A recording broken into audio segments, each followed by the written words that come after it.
নবী কান্নার আওয়াজ দেয়, ফাতেমাও কান্নার আওয়াজ দেয়। নবীও কাঁদে, ফাতেমাও কাঁদে।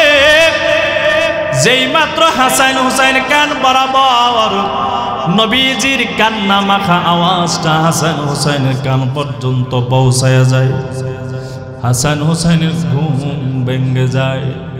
ঘুম থেকে ওঠার পর তাকাইয়া দেখে নবীজি তাদের নানার সামনে আছে। দুই ভাই দৌড়াইয়া নবীর সামনে আসিয়া দাঁড়ায় গেল আর বলতেছেন, নানা আপনি আসছেন, বড় ভালো করছেন। ও নানা, আপনার কাছে আজকে একটা নালিশ দেব, বিচার দেব, বিচার কি আপনি করবেন? নবী বলেন, হাসান হুসাইন কি এমন বিচার দিবা বলো? হাসান হুসাইন ডাকতে বলেন, নবী আমার বিচার দেব, বিচার কি আপনি করবেন? নবী বলেন, হাসান হুসাইন অবশ্যই আমি নবী বিচার করব বলো। বলেন, নবী আমার এই বিচারটা যদি আপনার কলিজার টুকরা ফাতেমার শরীরে যদি পড়ে যায়, তারপরে কি আপনি বিচার করবেন?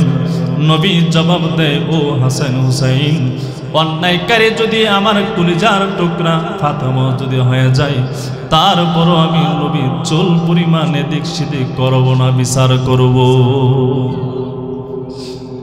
এবার হাসান হুসাইন নবীর সামনে থেকে একটু খানিক সামনে গিয়া বলেন, নবী আমার তাকাইয়া দেখিন, 3 দিন পর্যন্ত আপনার মেয়ে আমাদের আম্মা জান ফাতেমা 3 দিন পর্যন্ত খাবার না দেওয়ার কারণে আমরা দুই ভাইয়ের পেট পিঠের সাথে লেগে গেছে। হাসান হুসাইন যখন বলে, নবী আরো হাউমাউ করে কান্নার আওয়াজ দেয়। হাসান হুসাইন ডেকে বলে, নবী আমার এখন বিচারটা নিজের মেয়ের উপরে পড়ে গেছে, এই জন্য কান্নার আওয়াজটা বাড়ায় দিছে। নবী ডাকতে বলে, ও হাসান হুসাইন, এই জন্য আমি নবী কাঁদি নাই। 3 দিন পর্যন্ত খাবার না পেয়ে বাবার কাছে তার মেয়ের বিরুদ্ধে নালিশ দাও, মায়ের বিরুদ্ধে নানার কাছে নালিশ। তবে হাসান হুসাইন একবার তাকাইয়া দেখো, আমি নবী 7 দিন পর্যন্ত খাবার না পেয়ে 7 কানা পাথর আমি নবীজির পেটের মধ্যে বেঁধে রেখেছি। একক বস্তুর উপরে বাসিত যেটা বলা হয় আরবিতে, একক বিষয়ের উপরে যদি কেউ যদি ঈমান আনয়ন করে তাকেও মুমিন বলা যায়। যারা বলতেছেন মরক্কব একাধিক বস্তুর উপরে ঈমান আনার নাম, বিশ্বাস স্থাপন করার নাম হলো ঈমান, ওনারা বলেন তাসদিক বিল জিনান, ইকরার বিল লিসান, আমাল বিল আরকান। তাসদিক বিল জিনান হলো অন্তর দ্বারা বিশ্বাস করা, ইকরার বিল লিসান হলো জবান দ্বারা তা স্বীকার করা, আমাল বিল আরকান হলো 3.5 হাত বটি দ্বারা জমিনে তা বাস্তবায়ন করা। এই 3 গুণে গুণান্বিত যে সে হলো মুমিন ইমানদার। আবু হানিফা রহমতুল্লাহি আলাইহি বলেন, কেউ যদি তাসদিক বিল জিনান অন্তর দ্বারা বিশ্বাস করে তারপরে সে মুমিন হয়ে যাবে। শরীয়তের পরিভাষায় সর্বোচ্চ তাকে ফাসিক ইমানদার বলা যাবে। আমরা অনেকে 5 ওয়াক্ত নামাজ পড়া ফরজ বিশ্বাস করি, কিন্তু অনেকে পড়ি না। তাহলে একটু আওয়াজ দেন তো বাবা, 5 ওয়াক্ত নামাজ পড়া কি? সবাই কিন্তু বলেন না, এখনো আওয়াজ হয় নাই, এখনো হয় নাই। রমজানের রোজা রাখা, মালের যাকাত দেওয়া, নেশাব পরিমাণ মালের মালিক হয়ে গেলে জীবনে একবার হজ করা, মাঝে মধ্যে বিড়ি টানা, কে কো ফরজ এখন না, বিড়ি টানা কি ফরজ না, হালালও না, হারামও না, যে কোনো একটা কর। কইবেন কিভাবে? কারণ আমার সামনে তো 2টা মাউথ আছে, বলবেন আর আপনার কণ্ঠের আওয়াজটা যদি মাউথ পর্যন্ত চলে আসে, আম্মা জানে কান বরাবর পৌঁছায় যায়, মাহফিলের পরে তো সুকটান দিবেন, রাস্তাঘাট অন্ধকার বানায় ফেলবেন। কি বাবা, বাড়ির দরজা দিয়ে ঢুকবেন, আর যখন আম্মা জানে নাক বরাবর গন্ধ চলে যাবে, তখন উনি তো বলবে, কি ব্যাপার? হুজুর জিজ্ঞেস করলো বিড়ি খাওয়া হালাল না হারাম, তুমি চিল্লে বললা হারাম, এখন যে মাহফিল থেকে আসার পরে ফতুয়া দিয়ে এসে তুমি নিজেই টানতেছো, কি জবাব দিবেন? এই জন্য আসতে কয়। তা 5 ওয়াক্ত নামাজ পড়া ফরজ, রমজানে রোজা রাখা ফরজ, এইগুলো আমরা মানি। কেউ যদি না মানে, স্বীকার না করে, সে তো মুমিনই না। আমরা মানি কি এগুলো পড়লে সওয়াব হবে, না পড়লে গুনাহ হবে, শাস্তির সম্মুখীন হতে হবে আমাকে। কিন্তু দুনিয়ার দোকায় পড়ে, ছেলে মেয়ের দোকায় পড়ে, নফসের দোকায় পড়ে, শয়তানের দোকায় পড়ে এগুলো আমরা পরিপূর্ণভাবে মানি না, কিন্তু বিশ্বাস করি। বলে তাসদিকুল জিনান, কেউ যদি অন্তর দ্বারা বিশ্বাস করে তারপরে সে কি হয়ে যাবে? তো ঈমানদার কাকে বলে? বুখারী শরীফের হাদিস নাম্বার হলো 4419 নাম্বার। নবীজির সাহাবী বর্ণনা করেন, عن أبي هريرة رضي الله تعالى عنه قال قال رسول الله صلى الله عليه وسلم كان يوما بارزا للناس। নবীজির সাহাবী হযরত আবু হুরায়রা রাদিয়াল্লাহু তাআলা আনহু হতে বর্ণিত, তিনি বলেন, রাসূল আকরাম সাল্লাল্লাহু আলাইহি ওয়াসাল্লাম ইরশাদ করেন, কানা ইয়াওমান বারিজান লিন্নাস। নবীজি একদিন মানুষের সাথে বসা ছিলেন। ইয আতাহু রাজুলুন ইয়ামশি, এমন সময় একজন আল্লাহর বান্দা নবীকে প্রশ্ন করলেন, ফাকালা ইয়া রাসূলুল্লাহ, হে আল্লাহর নবী আপনি বলেন না মাল ঈমান, নবী ঈমান কাকে বলা হয় আপনি বলেন না। নবী ওই সাহাবীর প্রশ্নের জবাব দে কালাল ঈমান, ও সাহাবী ঈমান বলা হয় আন তুমিনা বিল্লাহি ওয়া মালাইকাতিহি ওয়া রাসূলিহি ওয়া লিকাইহি,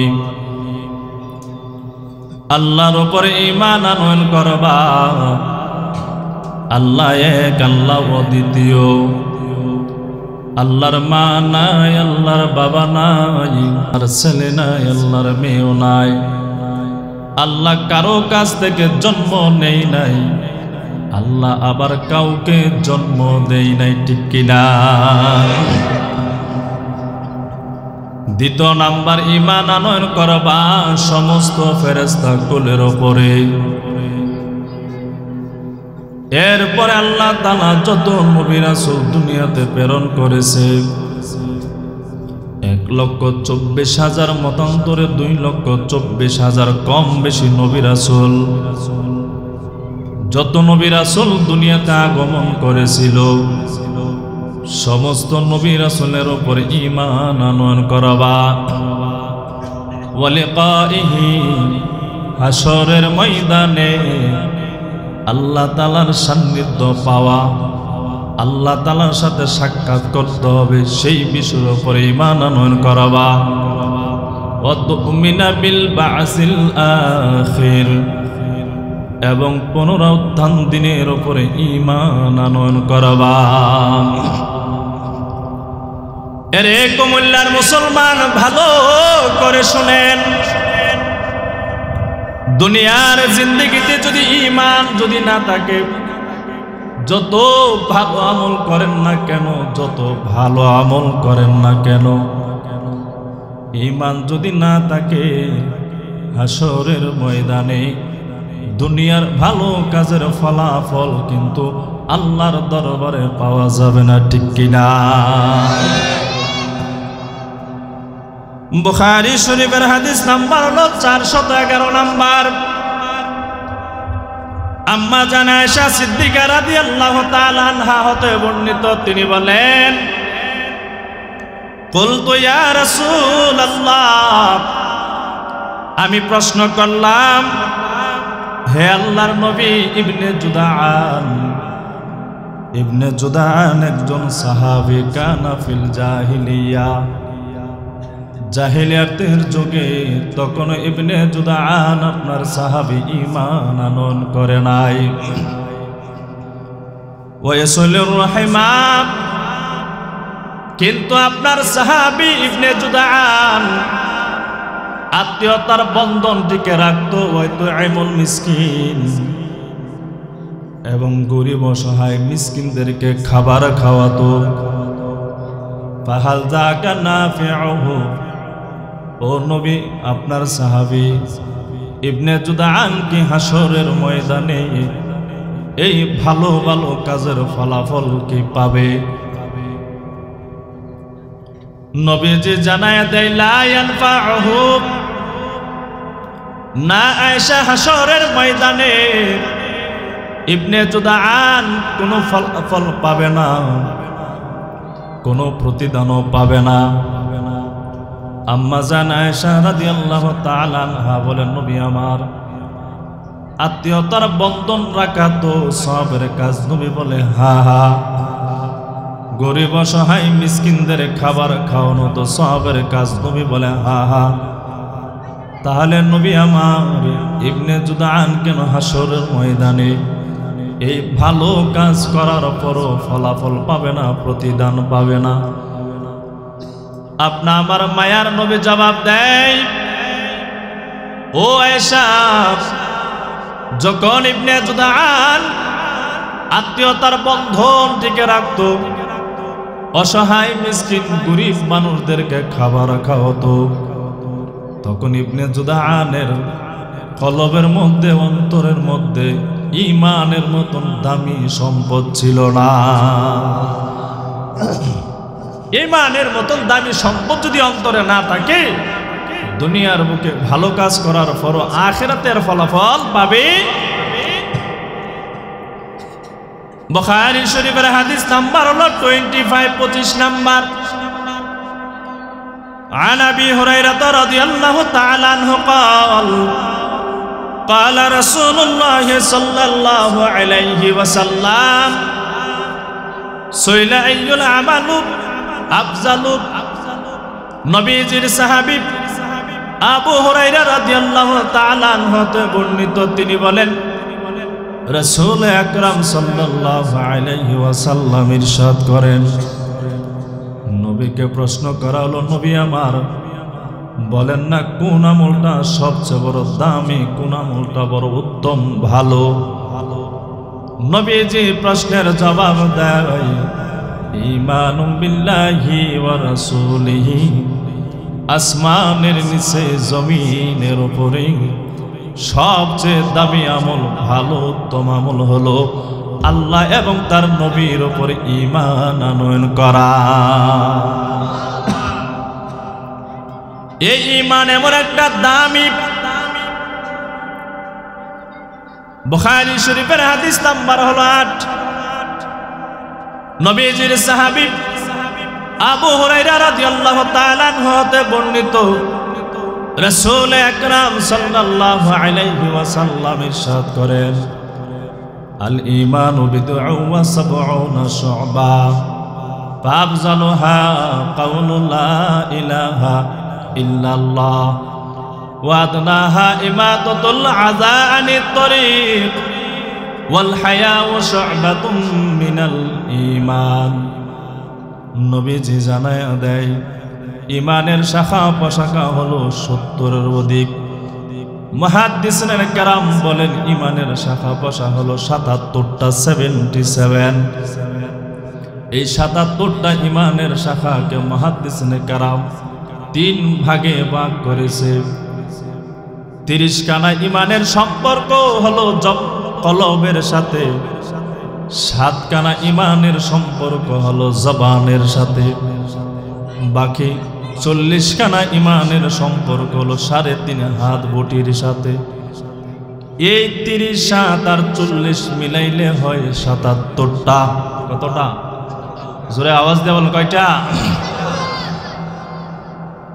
এই 77টা ঈমানের শাখা প্রশাখার মধ্যে নবীজি জানায় দেয় ফাফজালুহা কাউলু লা ইলাহা ইল্লাল্লাহ। এই ৭৭টা ঈমানের শাখা পোশাকার মধ্যে সবচেয়ে দামি কালেমা হলো, বাক্য হলো, ঈমান হলো লা ইলাহা ইল্লাল্লাহ। ও কুমিল্লার মুসলমান, অন্তর থেকে জবান ছেড়ে মহাব্বতের সহিত বলেন না লা ইলাহা ইল্লাল্লাহ। আর একটু আওয়াজ দিয়া বলেন না বাবা লা ইলাহা ইল্লাল্লাহ। এই লা ইলাহা ইল্লাল্লাহ বড় দামি কালেমা, বড় দামি বাক্য। বুখারী শরীফের হাদিস নাম্বার হলো 42 নাম্বার। এই হাদিসের মধ্যে নবীজির সাহাবী আনাস রাদিয়াল্লাহু তাআলা আনহু قال قال رسول الله صلى الله عليه وسلم يخرج من النار من قال لا إله إلا الله। নবীজি জানায় দেয় যেই বান্দা পড়বে লা ইলাহা ইল্লাল্লাহ ইয়াখরুজু মিনান নার। নবী বলেন লা ইলাহা ইল্লাল্লাহ বলনেওয়ালা আমার উম্মতকে ইয়াখরুজু মিনান নার জাহান্নামের আগুন থেকে মুক্তি করে দেওয়া হবে। ওয়া ফি কলবিহি ওয়াজনু শাঈরাতিন মিন ঈমান।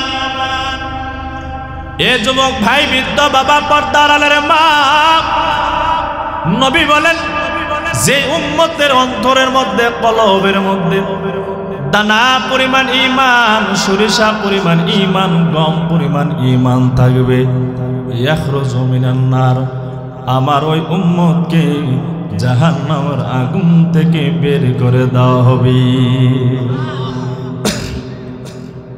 জাহান্নামের আগুন থেকে বের করে কোথায় দেওয়া হবে? নবী অন্য হাদিসের মধ্যে জবাব দেয় মান ক্বালা লা ইলাহা ইল্লাল্লাহ ফাদাখালাল জান্নাহ। যেই বান্দা পড়বে লা ইলাহা ইল্লাল্লাহ এবং লা ইলাহা ইল্লাল্লাহ বিশ্বাস করে বান্দা দুনিয়া থেকে বিদায় হবে, ফাদাখালাল জান্নাহ। নবী বলেন আমার ওই উম্মতকে জান্নাতের মেহমান বানায় দেওয়া হবে।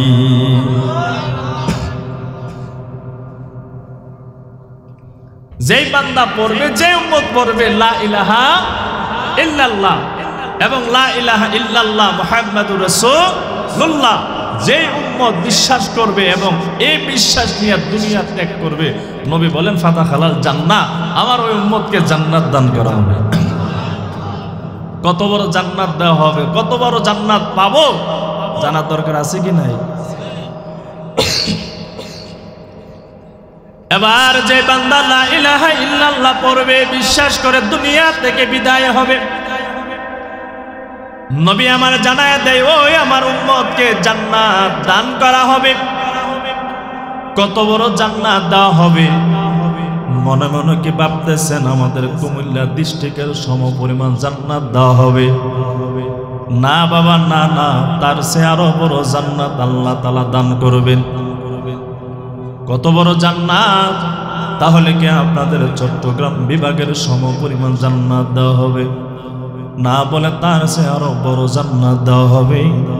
বলে আমাদের ছোট ভূখণ্ড বাংলাদেশের সমপরিমাণকে জান্নাত দেওয়া হবে। না না, তার চেয়ে আরো বড় জান্নাত দেওয়া হবে। সুবহানাল্লাহ কইতেন না? তাহলে কি সারা দুনিয়ার সমপরিমাণ একখানা জান্নাত দেওয়া হবে? নবী বলবেন না না, তার চেয়ে আরো বড় জান্নাত।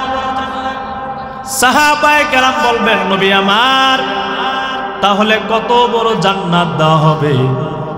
আপনা আমার মায়ের নবী, দয়ার নবী জানায় দেয় যেই আমার উম্মত লা ইলাহা ইল্লাল্লাহ পড়বে, এই লা ইলাহা ইল্লাল্লাহ বিশ্বাস করিয়া দুনিয়া থেকে বিদায় হবে, কিন্তু দুনিয়ার জিন্দেগিতে আমার উম্মত ভালো কোনো আমল করে নাই, শুধু লা ইলাহা ইল্লাল্লাহ পড়েছে, আল্লাহ ইলাহা ইল্লাল্লাহ বিশ্বাস করে দুনিয়া ত্যাগ করেছে। আমার ওই উম্মতকে গোটা দুনিয়ার সম পরিমাণে একটা জান্নাত দেওয়া হবে না। এমন একটা দুনিয়ার সম পরিমাণ 10টা দুনিয়া মিলাইলে যত বড় হবে, লা ইলাহা ইল্লাল্লাহ বলনেওয়ালা বিশ্বাস করিয়া মৃত্যুবরণ করনেওয়ালা আমার উম্মতকে তত পরিমাণ বড় একটা জান্নাত দেওয়া হবে। কিন্তু দুনিয়ার জিন্দেগিতে আমল যে করে নাই, আমল যে পরিপূর্ণভাবে মানে নাই, এর জন্য শাস্তি পেতে হবে হাসরের মাঠে। শাস্তি পাওয়ার পর এরপরে আল্লাহ তাআলা দয়া মায়ার নজরে, রহমতের নজরে ওই যে লা ইলাহা ইল্লাল্লাহ, আল্লাহ ছাড়া কোনো মাবুদ নাই, আর মুহাম্মদ সাল্লাল্লাহু আলাইহি ওয়াসাল্লাম নবী, আল্লাহ তাআলার নবী এবং রাসূল এবং আখেরি পয়গম্বর ছিলেন, এই যে বিশ্বাস করেছে, এই বিশ্বাস করার কারণে আল্লাহ ছাড়া কোনো মাবুদ যে নাই, ওই গুণের গুণান্বিতর কারণে আল্লাহ তাআলা হাসরের ময়দানে কোনো এক সময় এই গোটা দুনিয়ার সমপরিমাণ 10টা দুনিয়ার সমপরিমাণ একটা জান্নাত দেওয়া হবে। খারাপ লাগতেছে আপনাদের কাছে? চলবে নাকি? লা ইলাহা ইল্লাল্লাহ পড়লে লাভ না লস? কথা কয় না। রাস্তাঘাটে চলাফেরা করেন, উঠা বসা করেন, যেখানে সেখানে আড্ডা দেন, এই লা ইলাহা ইল্লাল্লাহর কালেমাটা যদি মাঝে মধ্যে বলেন, পড়েন, লস হবে? বলেন বাবা, লস হবে? ও ভাই, লা ইলাহা ইল্লাল্লাহ কেমন ওজন জানেন? সারা দুনিয়া যদি এক পাল্লায় রাখা হয়, লা ইলাহা ইল্লাল্লাহ লিখিত একটা কাগজের টুকরা যদি অপর পাল্লা রাখা হয়, সারা দুনিয়ার চেয়ে অপর পাল্লা লা ইলাহা ইল্লাল্লাহটা ভারী হয়ে যাবে।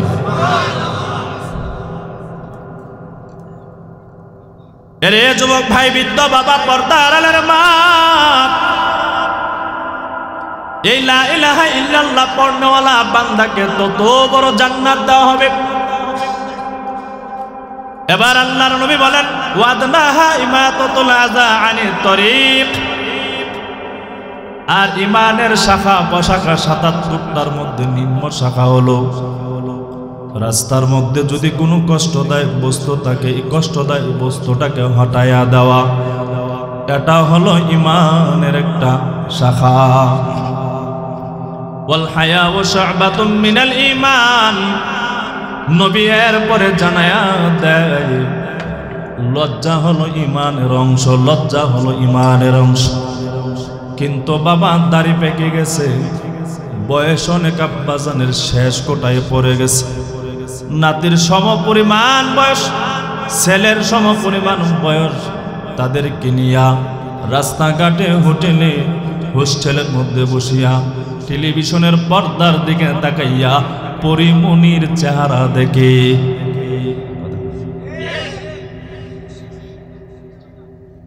দেখি কিনা? কথা কই না। আর মনে মনে ভাবে, হাই রে পরিমণি, যৌবন কালে যদি আইতি ঘরে কার বুন্নিরে রাখি। দেখেননি বাবা, দেখেননি? দাড়ি পেকে গেছে, মরণের চিন্তা করবে এখন, কিন্তু না, ওই বসিয়া নামাজ আবার 5 ওয়াক্ত পড়ে, মসজিদে আসে, ইমামরে আবার শাসায়, মুয়াজ্জিন সাহেবরে শাসায়, আবার রাস্তাঘাটে বসিয়া ওই সাইসুরের গান দেখে। ঠিক নি বাবা? মুরব্বি চাচারা কইবে, এতক্ষণ তো ভালোই আছেন, এখন দেখা যায় আমাকে বিপক্ষে কথা কহ। লজ্জা যদি উঠে যায়, লজ্জা না থাকার কারণে সমাজে অহরহর জিনার কাজ করতেছে মানুষ। লজ্জার হায়া না থাকার কারণে সমাজে প্রকাশ্যভাবে সুদের কারবার করতেছে। ঠিক নেই?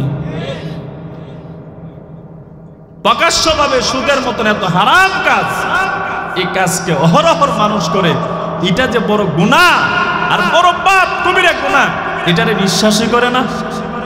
কথা বল না কা? যদি হায়া আর শরম লজ্জা যদি থাকতো, তাহলে তার সুদের কারবার করতে পারতো না। আরে মুসলমান ভাইরা আমার, ঈমান এমন একটা দামি সম্পদ। আবু দাউদ শরীফের হাদিসের মধ্যে 4681 নম্বর হাদিস, নবীর সাহাবী عن أبي أمامة رضي الله تعالى عنه قال قال رسول الله صلى الله عليه وسلم من أحب لله وأبغض لله وأعطى لله ومنع لله فقد استكمل الإيمان নবীজির সাহাবী আবু উমামা রাদিয়াল্লাহু তাআলা আনহু হতে বর্ণিত তিনি বলেন রাসূল আকরাম সাল্লাল্লাহু আলাইহি ওয়াসাল্লাম ইরশাদ করেন আমার যে উম্মতের মধ্যে চারটা গুণ থাকবে নবী জানায় দেয় ফাকাদ ইস্তাকমালাল ঈমান আমার ওই উম্মতের ঈমানটা পরিপূর্ণ হয়ে গেল সুবহানাল্লাহ বলি এই চার গুণের মধ্যে এক গুণ হলো মান আহাব্বা লিল্লাহ আমার যে উম্মত কাউকে মহাব্বত করবে ভালোবাসবে পছন্দ করবে ওই মহাব্বত ভালোবাসাটা যদি আল্লাহর জন্য হয় নবী জানায় দেয় ফাকাদ ইস্তাকমালাল ঈমান আমার ওই উম্মতের ঈমানটা পরিপূর্ণ হয়ে গেল ওয়া আবগাদা লিল্লাহ আর যদি কাউকে মহাব্বত না করে ভালো না বাসে কাউকে যদি পছন্দ না করে এই ভালো না বাসা মহাব্বত না করা পছন্দ না করা এইটা যদি একমাত্র আল্লাহ তাআলার জন্য হয় নবী বলেন ফাকাদ ইস্তাকমালাল ঈমান আমার ওই উম্মতের ঈমানটা পরিপূর্ণ হয়ে গেল তিন নম্বর আল্লাহর নবী জানায় দেয় ওয়া আতা লিল্লাহ তুমি কাউকে দান করবা না কাউকে তুমি উপকার করবা না এই দান না করা এবং উপকার না করাটা যদি আল্লাহর জন্য হয় নবী বলেন ফাকাদ ইস্তাকমালাল ঈমান আমার ওই উম্মতের ঈমানটা পরিপূর্ণ হয়ে গেল চার নাম্বার নবী জানায়া দেয় ওয়া মানা আলিল্লাহ আর তুমি কাউকে দান করবা না উপকার করবা না সদকাও দিবা না এইটা যদি আল্লাহর জন্য হয়ে যায় নবী বলেন ফাকাদ ইস্তাকমালাল ঈমান আমার ওই উম্মতের ঈমানটা পরিপূর্ণ হয়ে যায় সুবহানাল্লাহ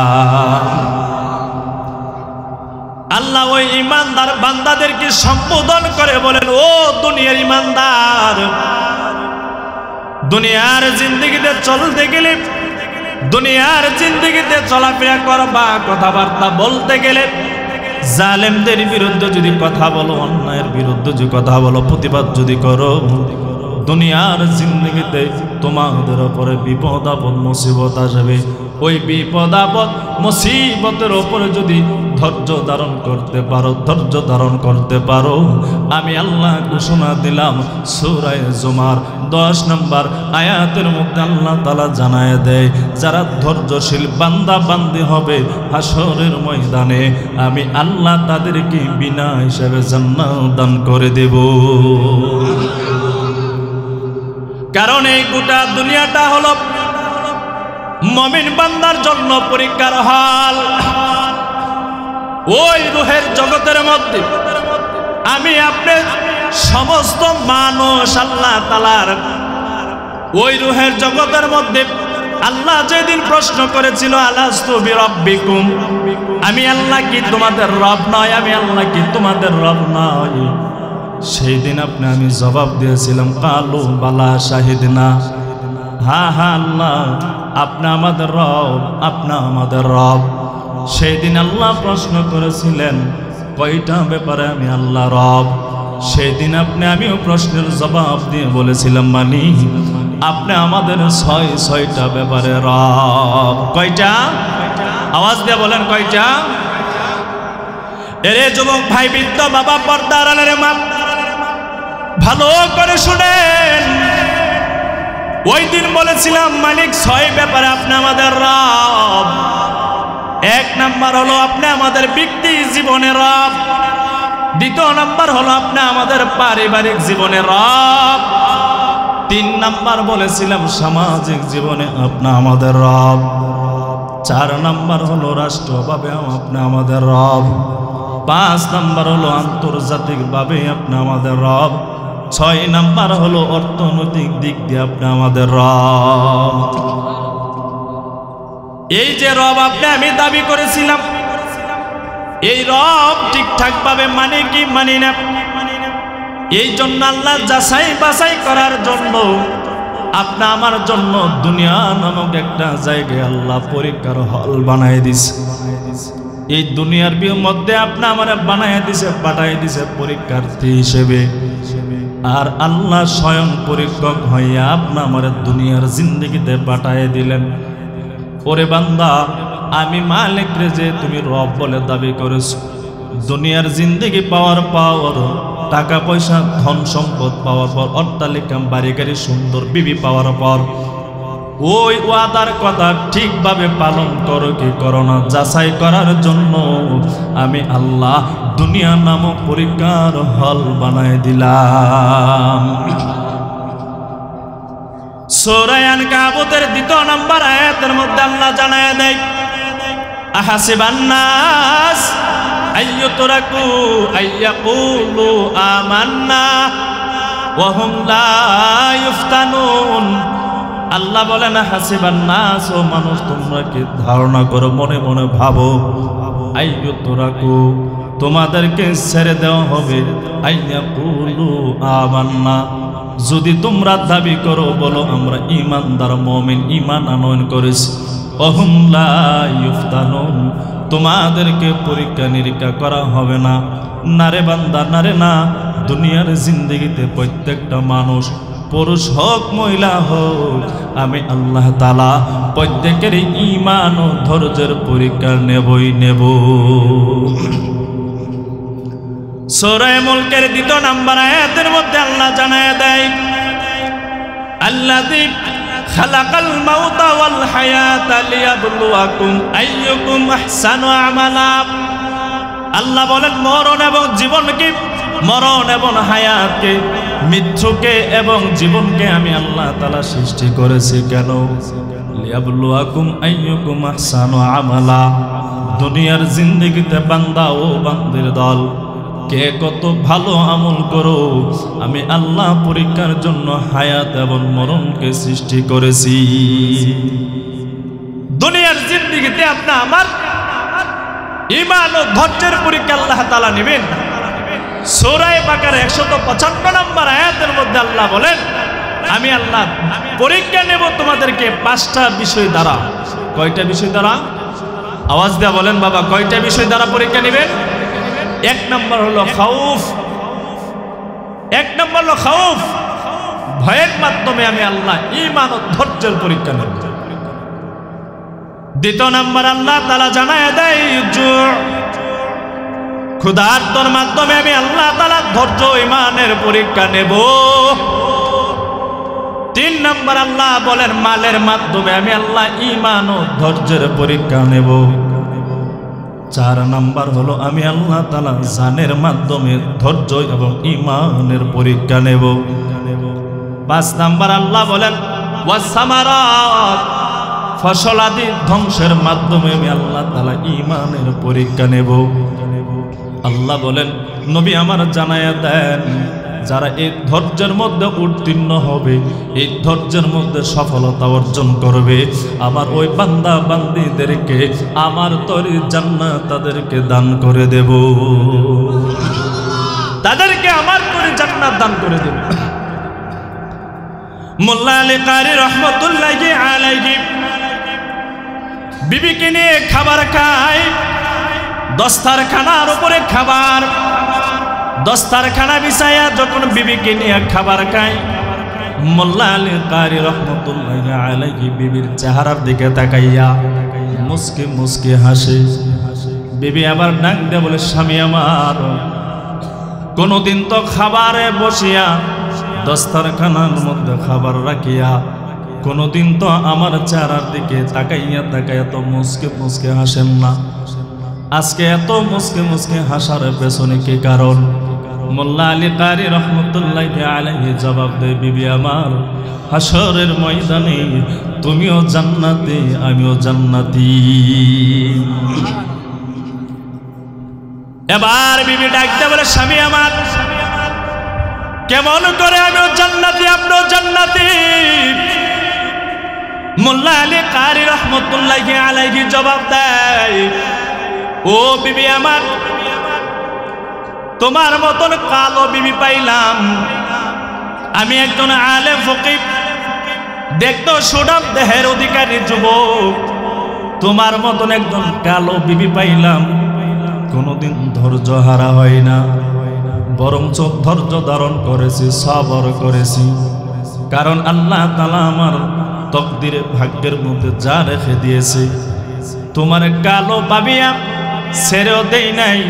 যদি ছেড়ে দে অন্য জায়গা, তো তুমি স্বামী গ্রহণ করবা।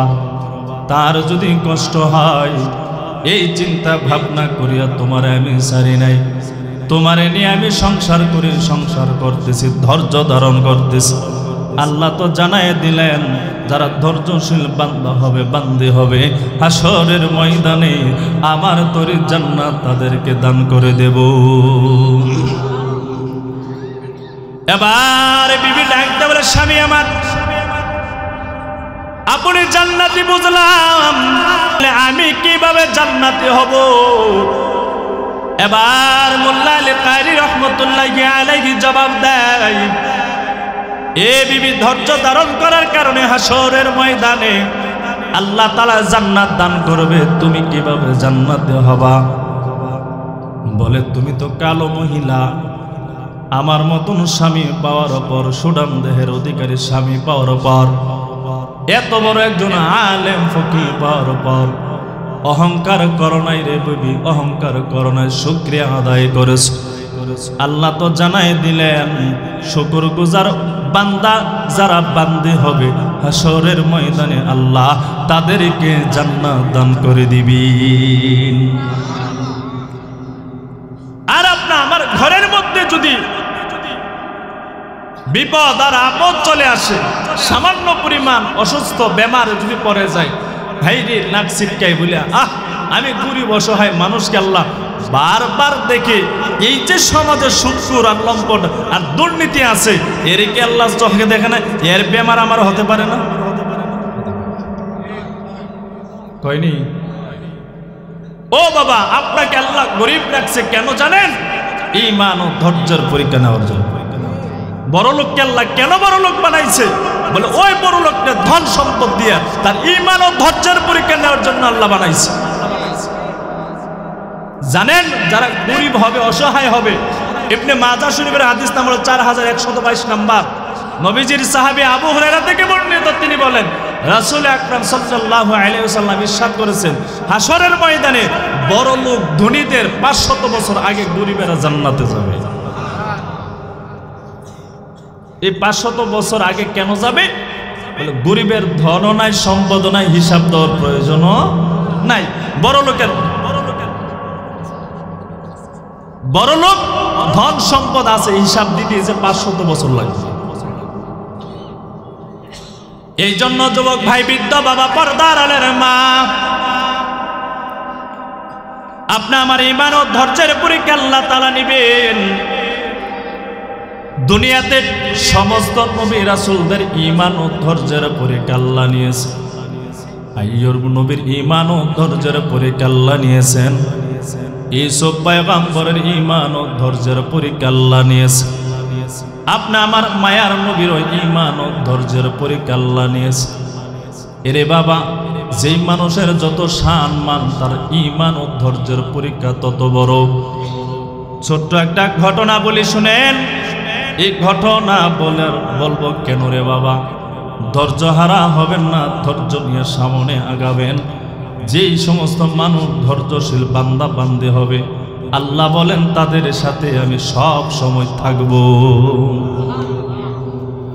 নবীজি কোন যুদ্ধের মধ্যে যখন যাবেন, যখনই কোন যুদ্ধের মধ্যে রওনা হবেন, সর্বপ্রথম ফাতেমার সাথে নবী আগে সাক্ষাৎ করতেন।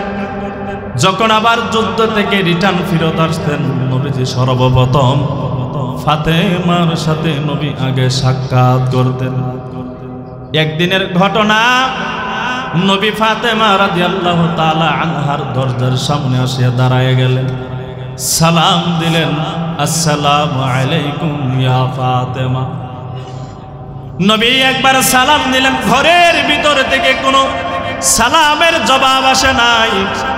নবীজি আবার সালাম দিলেন, ঘরের ভিতর থেকে কোনো সালামের জবাব আসে নাই। নবী দ্বিতীয়বারও সালাম দিলেন, কিন্তু ও কুমিল্লার মুসলমান, তৃতীয়বারও ঘরের ভিতর থেকে কোনো সালাম আসে নাই, জবাব আসে নাই। নবী কান্না মাখা আওয়াজ দেয়া বলে, ও ফাতেমা, আমি নবী এমন কি অন্যায় করলাম, অপরাধ করলাম, যে অন্যায়ের কারণে অন্যদিন একবার সালাম দিতে সময় হয়, ফাতেমা সালামের জবাব দিয়া ঘরের দরজা খুলে দিতে সময় হয় নাই। আজকে আমি নবী এমন কি অন্যায় করলাম, এমন কি অপরাধ করলাম, যে অন্যায় এবং অপরাধের কারণে তিনবার সালাম দিলাম, সালামের কোনো জবাব দিলেন না, সালামের জবাব দাও নাই, ঘরের দরজাও খুলে দাও নাই। নবীজি কান্না মাখা আওয়াজ দিয়া বলতেছে, ঘরের ভিতর থেকে ফাতেমা জবাব দেয়া বলে, আব্বা জান, আপনি কোনো অন্যায় করতে পারেন না, কোনো অপরাধ করতে পারেন না। অন্যদিন সালাম যখন দিতেন, সালামের জবাব দেওয়ার পরে ঘরের দরজা খুলে দিতাম।